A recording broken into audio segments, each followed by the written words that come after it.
Buenas tardes, amigos. Como habíamos quedado, hoy vamos a charlar acerca de la antigua, interesante y preciosa escuela y enseñanza Vedanta Advaita. Y, cómo no, del gran Sri Ramana Maharshi. Para ilustraros sobre esta enseñanza, he pensado leeros el capítulo 7 de mi libro Meditación, ¿por qué, cómo y para qué?,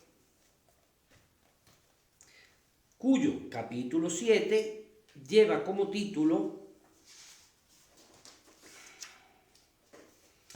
La meditación vedántica. Perdón, es el capítulo 8.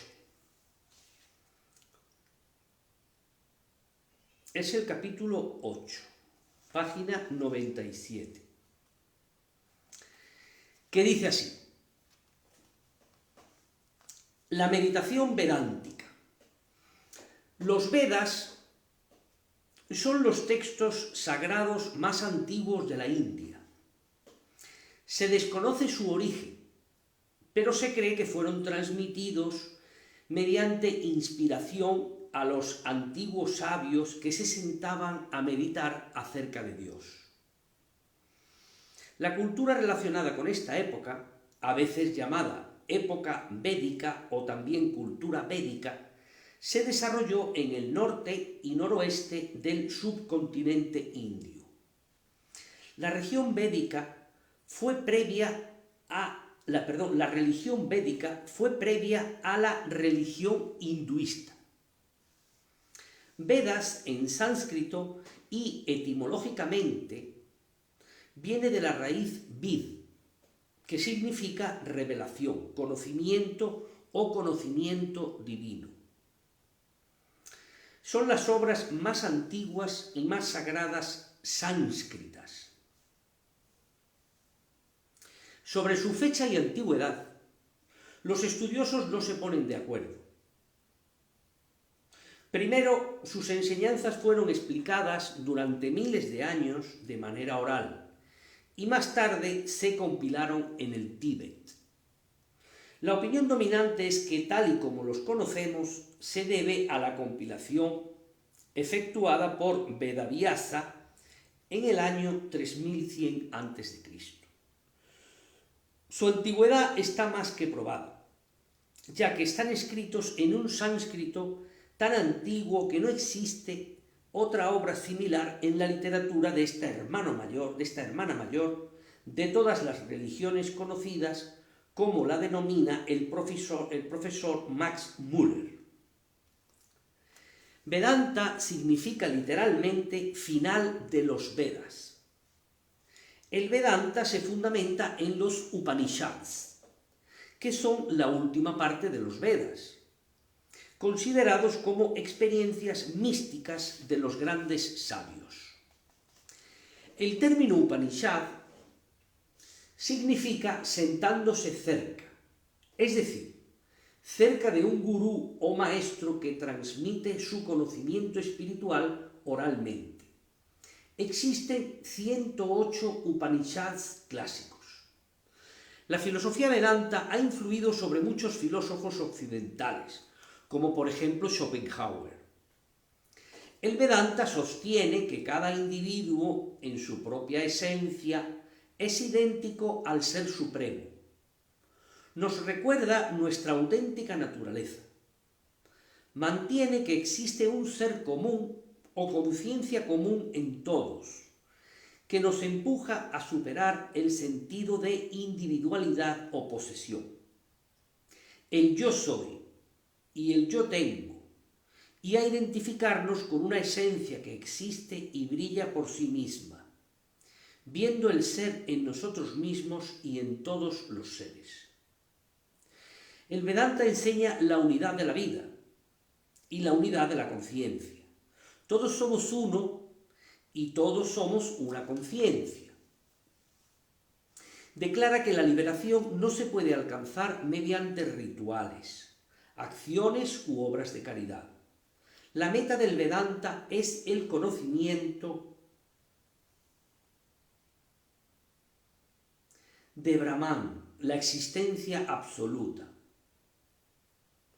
que está más allá de la ilusión maya del mundo y de la propia mente. La realidad última está más allá del intelecto y del mundo manifestado. La filosofía del Vedanta es un ideal que puede ser alcanzado siguiendo los métodos del yoga. En suma, nos dice que, en esencia, nosotros y el Ser Supremo somos uno. Sri Shankaracharya, que vivió hace unos 1200 años, es el máximo exponente de la filosofía vedanta. En la meditación vedántica se trata de no meditar solo durante un periodo de tiempo concreto, sino de hacerlo a lo largo del día. Está asociada al camino del Jnana Yoga, el camino del conocimiento, el camino más difícil. Exige una fuerza de voluntad y un intelecto fuertes. El Jnana Yogi se basa en la filosofía Vedanta y utiliza su mente para indagar sobre su propia naturaleza. El espacio que está dentro de un vaso y el que está fuera de él los percibimos como si fueran diferentes. De la misma forma, creemos que estamos separados de Dios. El Jnana Yoga permite al yogi romper el vaso y así llegar a sentir directamente su unidad con Dios. Los velos de la ignorancia desaparecen. Antes de comenzar a practicar Jnana Yoga, el aspirante habrá integrado lo aprendido en los otros caminos del yoga, ya que sin abnegación y amor a Dios, sin un cuerpo y una mente fuertes, la búsqueda de la realización del ser puede transformarse en una especulación vana. En el Jnana Yoga, primero se comprende intelectualmente y luego a través de la experiencia directa.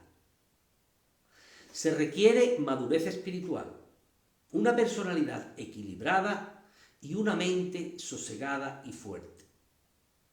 Existen diferentes métodos de meditación vedántica que nos ayudan a entender nuestra auténtica identidad. Todos se fundamentan en superar la identificación con nuestro cuerpo y nuestra mente para comprender la totalidad de nuestro ser.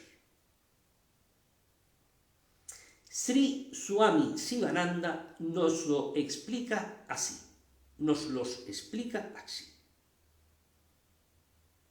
Los diferentes métodos de meditación vedántica, que vamos a ver a continuación.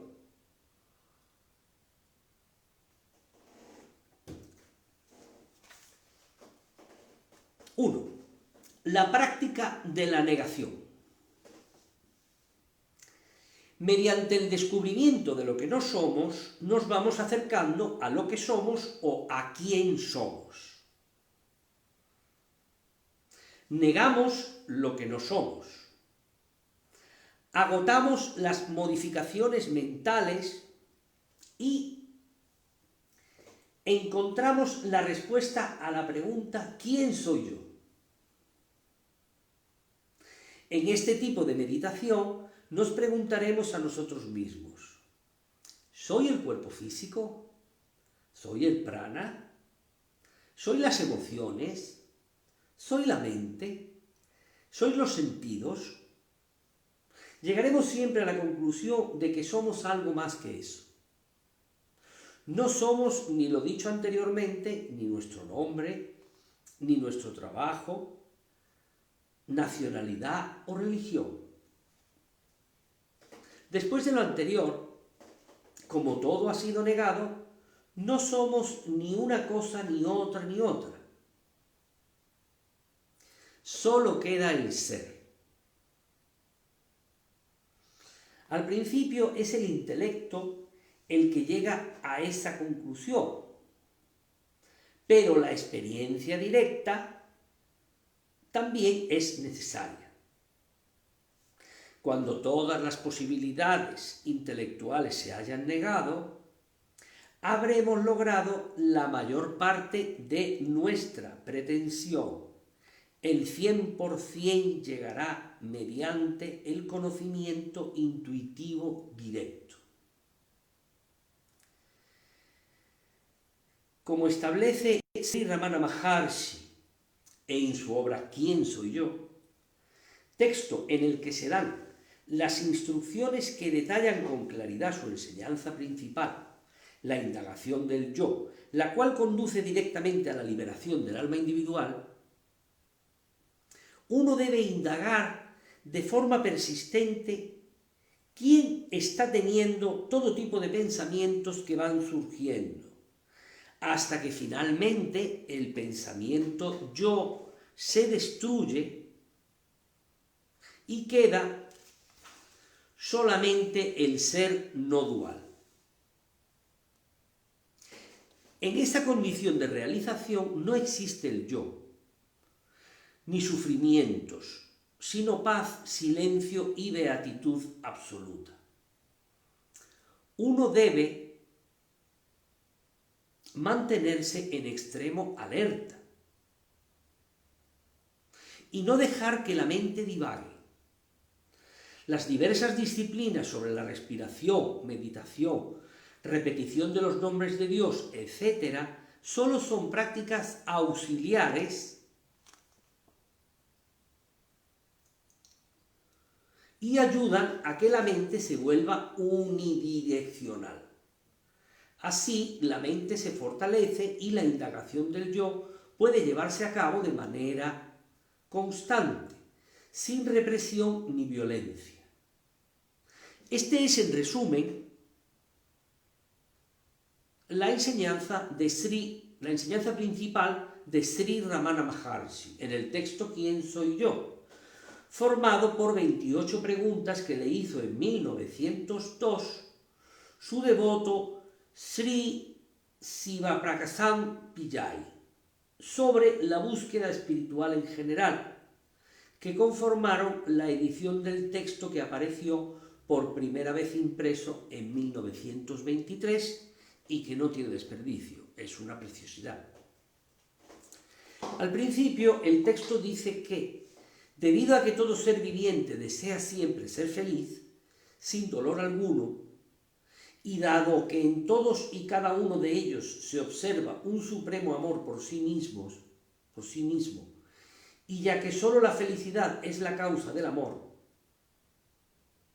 con el fin de obtener esa felicidad que es nuestra propia naturaleza y que se experimenta en el estado de sueño profundo, en el que no está la mente, se deberá conocer el propio ser. Para ello, el medio principal es la senda del conocimiento, la indagación que toma la forma de la pregunta ¿quién soy yo? Primera pregunta. ¿Quién soy yo?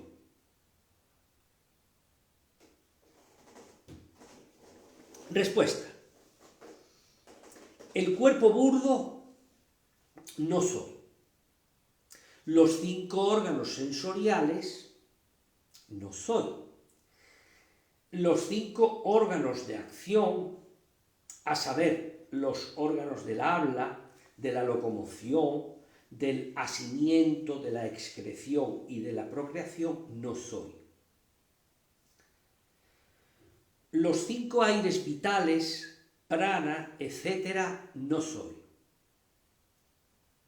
Ni siquiera soy la mente que piensa, y tampoco la nesciencia,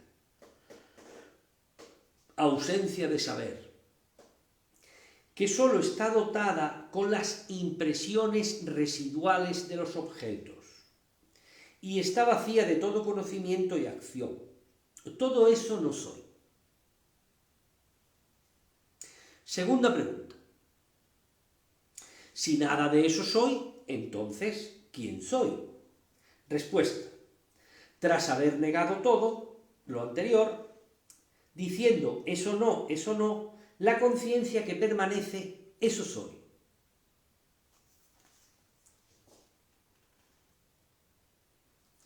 Ahora vamos a ver otra modalidad de meditación vedántica, que es la práctica de la observación de la mente. En esta modalidad de meditación vedántica nos convertimos en testigo de nuestra mente, la cual observamos como si viésemos una película sin identificarnos con ella. Y estaremos así todo el día, y ocurra lo que ocurra, nosotros, manteniéndonos en la posición de testigo, simplemente observaremos lo que ocurre, como si no fuera con nosotros. Realizar adecuadamente esta meditación requiere una gran capacidad y ejercicio de concentración en nuestro interior y mantenimiento de nuestra conciencia directa en todos nuestros pensamientos.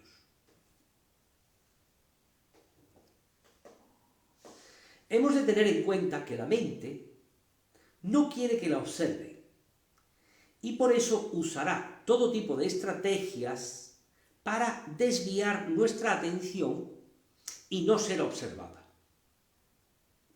No importa, nosotros estaremos alerta y de modo suave volveremos a la posición de testigo de nuestra mente. Con la repetición del mantra Om Sakshyama Aham, que significa soy testigo de todas mis acciones, repito, Om Sakshyaham, y una desidentificación continua de todas esas acciones, el ego individual acabará por desaparecer.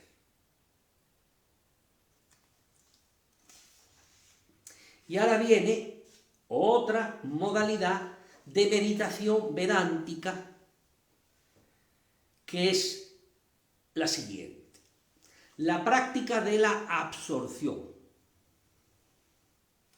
Este tipo avanzado de meditación tiene como objetivo devolver la mente a su fuente original, la conciencia pura.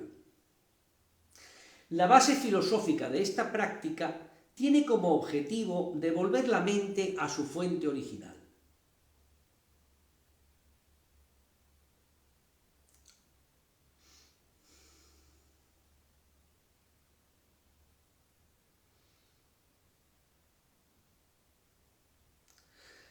La base filosófica de esta práctica es el conocimiento de que el macrocosmos y el microcosmos, o sea, nosotros, somos idénticos, somos uno.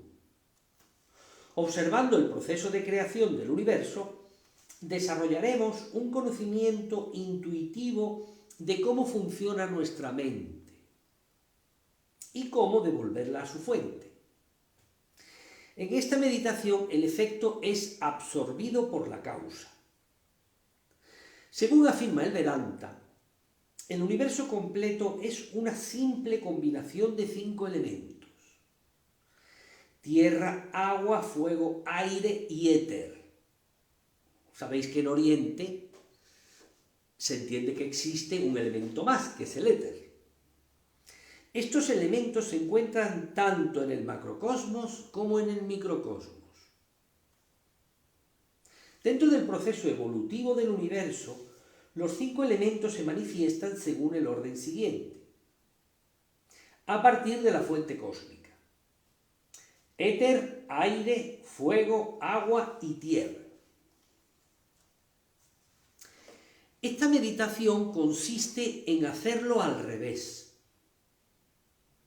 invirtiendo el proceso de evolución en nuestra conciencia. Es decir, comenzamos por el elemento menos sutil, encadenamos el elemento siguiente y así sucesivamente hasta regresar al elemento más sutil. Primero meditamos en el elemento tierra y visualizamos cómo toda la materia sólida tiene su origen en el elemento agua. El estado líquido de energía se origina en el fuego. El fuego se origina en la explosión de gas. El gas o elemento aire se manifiesta a partir del éter o del espacio puro. El espacio existe solo dentro de la conciencia pura. Al final, este proceso creativo de visualización en el que cada elemento regresa a su causa, nos permitirá conocer la verdadera naturaleza del cuerpo y la mente. En apariencia son sólidos, pero en su mayor parte son líquidos y antes fuego, precedido del movimiento del prana. Remontándonos a la causa final, encontramos un espacio vacío, llegando a la conclusión de que es la conciencia lo que contiene ese espacio. Evidentemente, este camino abstracto, estas técnicas de meditación vedántica son muy avanzadas y exigen una amplia preparación previa de la mente, que deberá purificarse, ser altruista y dominar la concentración mediante la práctica del servicio desinteresado, las asanas, pranayama y el bhakti yoga. Bien.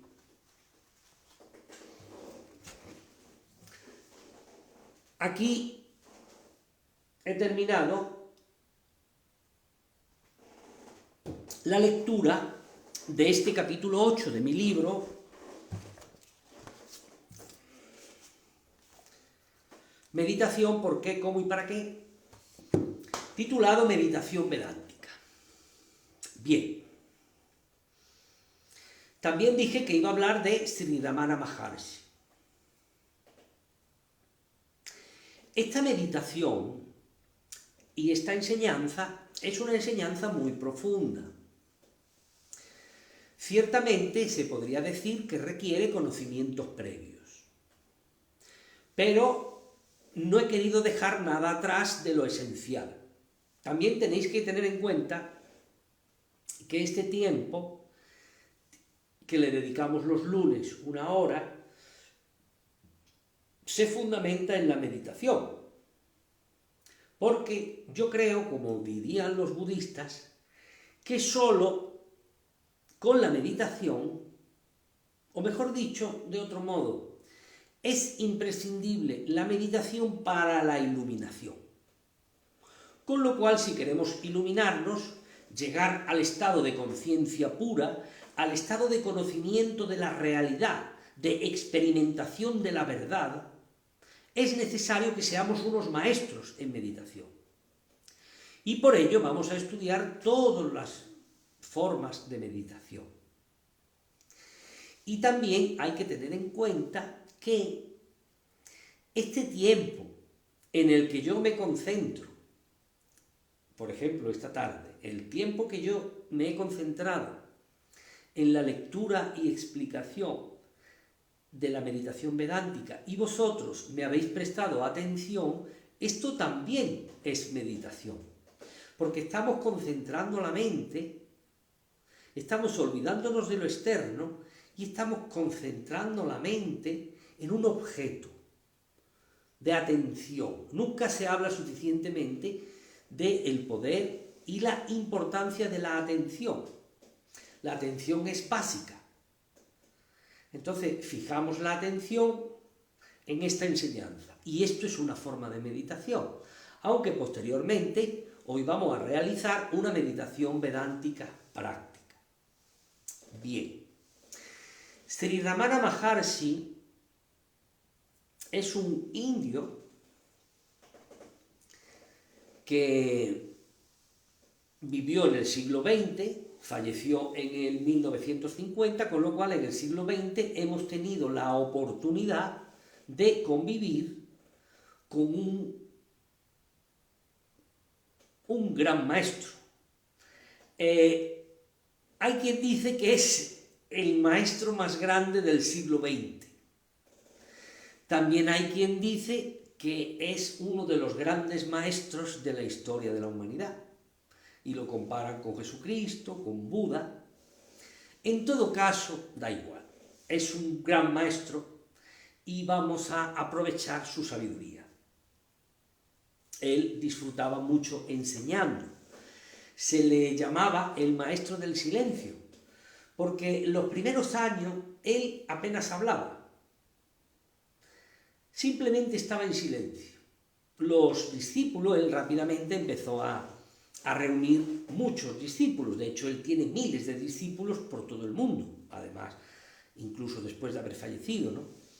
Y entonces los discípulos, los seguidores, sus discípulos, sus estudiantes, llegaban a su ashram, en el cual yo he estado, he tenido el gusto de estar, en el sur de la India, en Arunachala, y llegaba y se sentaba.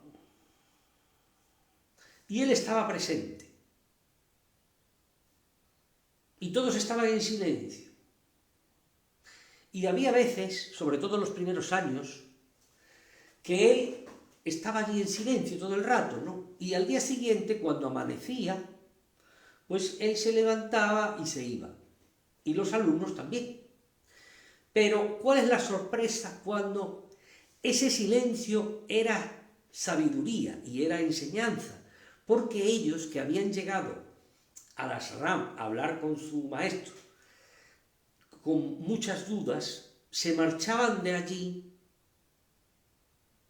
con todas sus dudas resueltas y en paz. Entonces parece ser que en este silencio había como si fuera una comunicación telepática, de tal modo que las dudas quedaban resueltas. Transcurridos unos años, él ya pues empezó a hablar y a explicar las cosas, y existen varios libros escritos por él y por sus seguidores, los cuales yo animo a que vosotros leáis porque no tienen desperdicio. Especialmente llama, al menos a mí, y me imagino que a todos los demás, o a muchos, llama la atención lo conciso y la claridad de ideas. Muchos libros están formulados en el método de pregunta y respuesta. O sea, se le hace una pregunta y él responde. Pero siempre la respuesta es concisa y, como en pocas palabras, puede dar una sabiduría tan completa que te deja estupefacto. O sea, cuando yo leo sus obras, la mente es como si tuviera, como cuando pones la televisión en pausa. ¡Pum! La mente se aquieta. Es como si alcanzas la claridad y las dudas se desvanecen.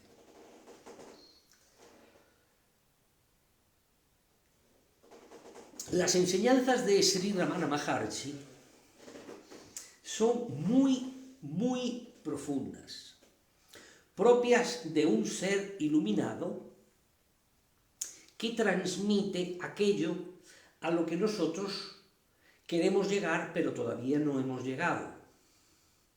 Y como decía antes, lo transmite con una claridad inusitada. Él critica, en el buen sentido, en respuesta a las preguntas de sus discípulos, de sus alumnos, que la enseñanza de la indagación del sí mismo es una enseñanza suprema. ¿Por qué? Porque mientras los métodos de meditación que se conocen normalmente suponen trabajar con la propia mente, es decir, es como que la mente trabaja con ella misma. En cambio, lo que propone o lo que expone y explica Sri Ramana Maharshi, es ir más allá, es dejar la mente aparte e indagar dentro de sí la indagación del sí mismo para llegar al estado más atrás. Y si llegas a este estado, a este punto que está más atrás de la mente, la percepción de la realidad es instantánea. Entonces todas las otras modalidades de meditación y formas, enseñanzas como el Ashtanga Yoga de Patanjali, etc., no son más que métodos accesorios de ayuda a la indagación del sí mismo, que según Sri Ramana Maharshi es la auténtica clave para la iluminación. Recapitulemos.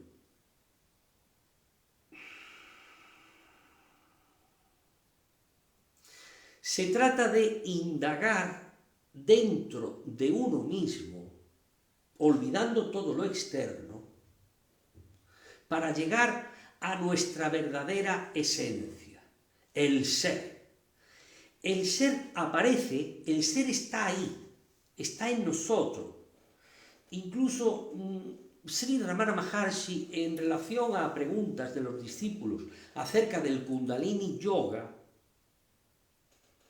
si bien Sri Ramana Maharshi estaba de acuerdo con los chakras y con la existencia del Kundalini, Sri Ramana Maharshi decía que esas enseñanzas no eran completas porque no se producía la iluminación cuando la Kundalini subía por arriba de la médula espinal de Sushumna y se producía su salida por el chakra de los 1000 pétalos, el chakra de la corona. No, sino que él decía que la Kundalini la Kundalini no había que forzar su ascenso, sino que cuando conectábamos, en el momento en que nosotros conectábamos con nuestro ser, a través de la indagación del sí mismo, cuando conectábamos con nuestro ser, instantáneamente se despertaba la Kundalini y comenzaba a ascender. Y él decía que no se producía la iluminación al salir por el chakra corona, sino que una vez llegado al chakra corona, bajaba y era en el corazón, en el lado derecho del corazón, de nuestro pecho, en el lado derecho, donde estaba ubicado el Atma. Y entonces ahí era cuando subía y bajaba y se quedaba ahí, pues entonces era cuando se producía la iluminación, la liberación y la autorrealización.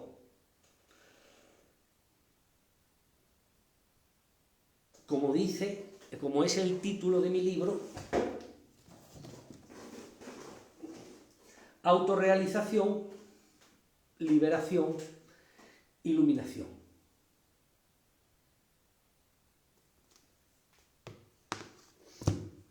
O sea, para Sri Ramana Maharshi, lo esencial es la indagación dentro de nosotros mismos y el llegar a contactar con nuestro ser.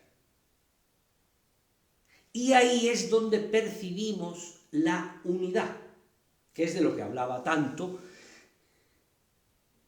Shankaracharya y la escuela Vedanta Advaita, la unidad. Es decir, cuando nosotros conectamos con nuestro ser, nos damos cuenta de que no hay nada más que nuestro ser, porque nuestro ser y el ser es todo uno, y donde ya desaparece la dualidad, y solo existe la unidad. Es decir, la dualidad la percibimos porque estamos separados de nuestro ser. En el momento en que a través de la indagación del ser llegamos al contacto con nuestro ser, ya solo percibimos unidad. Y entonces lo externo y lo interno es uno.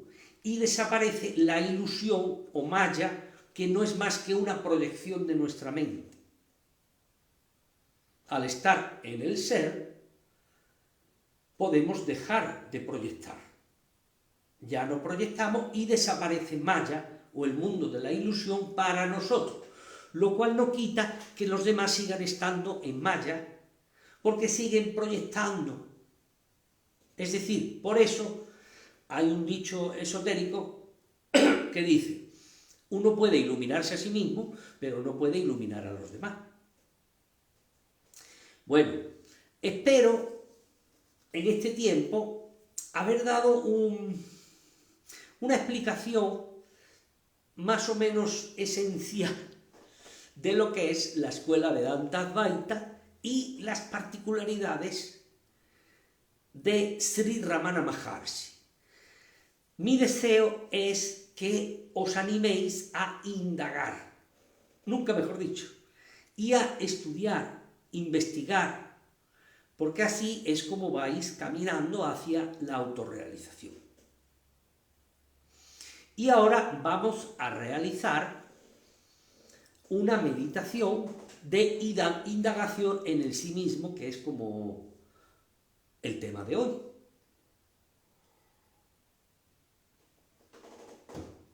Bien. Adoptamos una postura cómoda, espalda recta.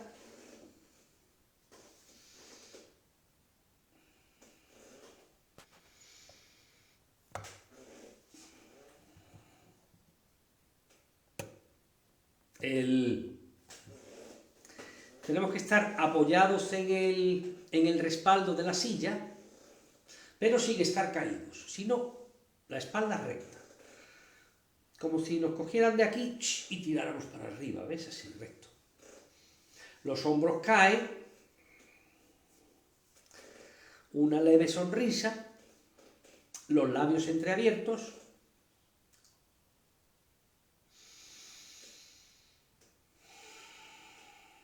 Cerramos los ojos.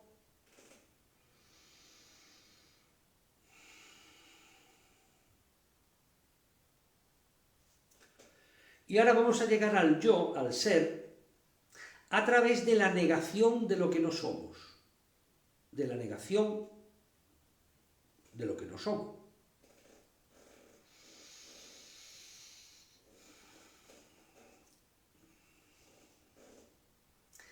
Yo no soy este cuerpo físico.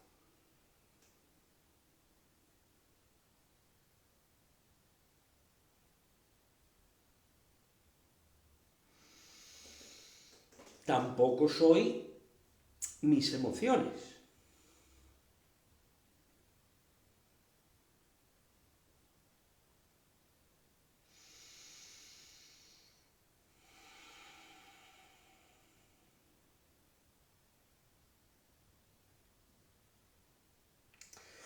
No soy mi mente, mis pensamientos, mi mente pensante. Yo tengo pensamientos, pero no soy estos pensamientos que tengo.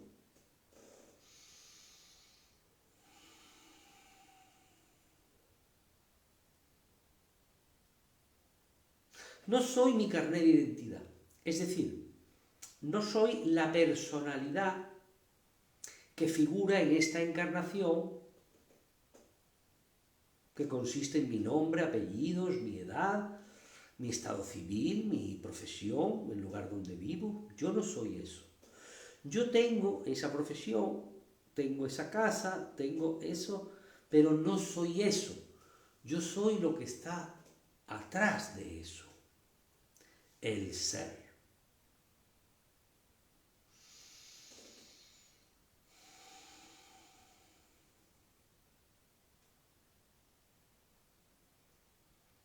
Y si no soy todo eso, ¿quién soy yo?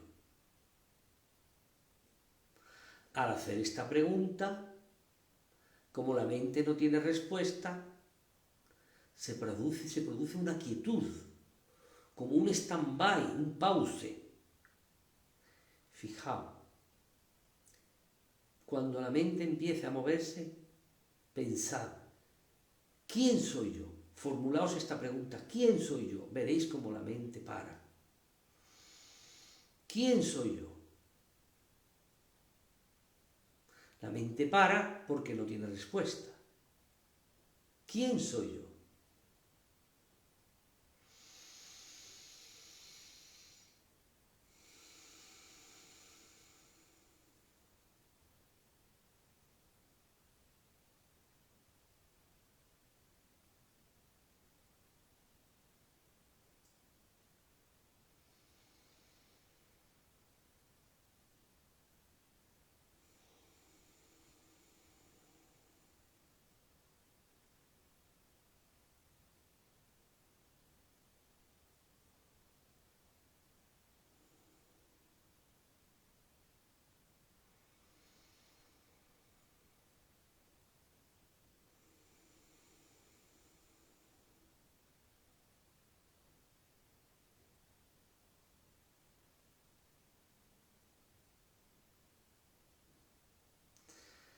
Yo soy lo que queda o lo que existe, lo que hay, una vez que hemos apartado todo lo que no somos. Eso es lo que yo soy.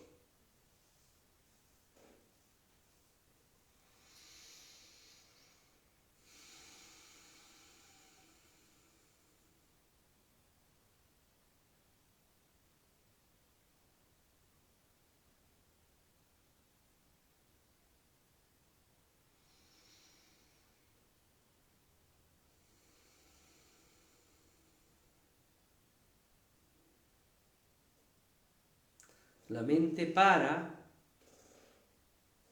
y cuando comienza a moverse, otra vez formulamos la pregunta ¿quién soy yo? Y la mente vuelve a parar. Así estamos 15 o 20 minutos, mínimo, es la práctica de esta meditación.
Es muy placentero observar cómo la mente se para y se aquieta. Cuando practicáis la meditación mucho,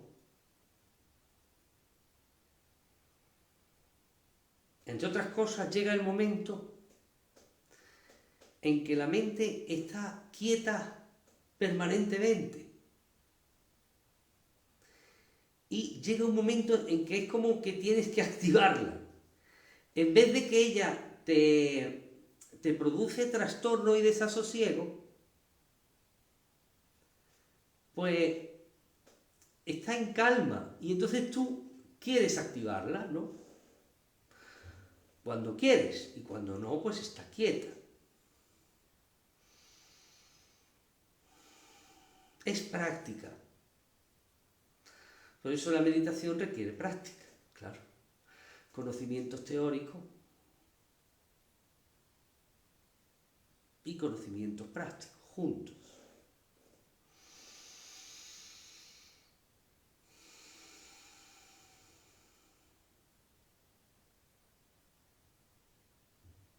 ¿Quién soy yo? Yo soy lo que hay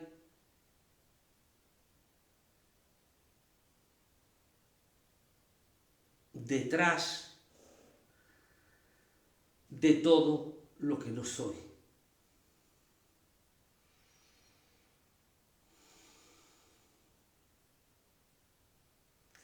¿Quién soy yo?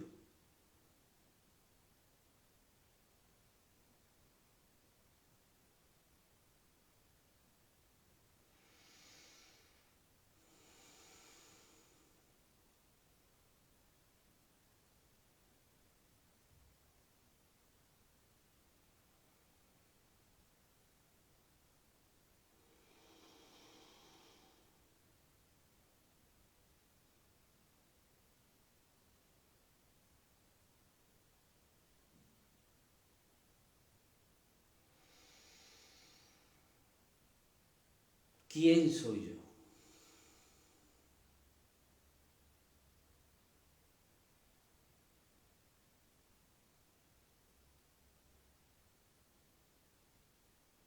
La mente se para al formular esta pregunta. Y cuando comienza a activarse la mente, para seguir con la meditación volvemos a preguntar, ¿quién soy yo? Cuando a través de la práctica lleguemos al ser, en el momento en que estamos conectados con el ser,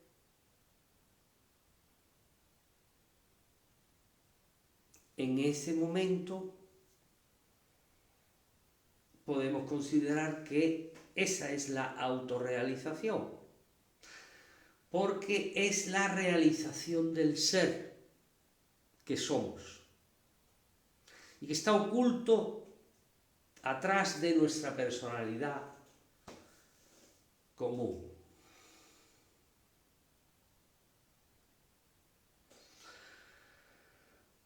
Namaskar.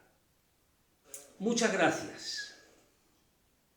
Os animo a que hagáis esta práctica y a que investiguéis y estudiéis la filosofía Vedanta Advaita, entre otras. Namaskar y hasta la próxima ocasión. Gracias.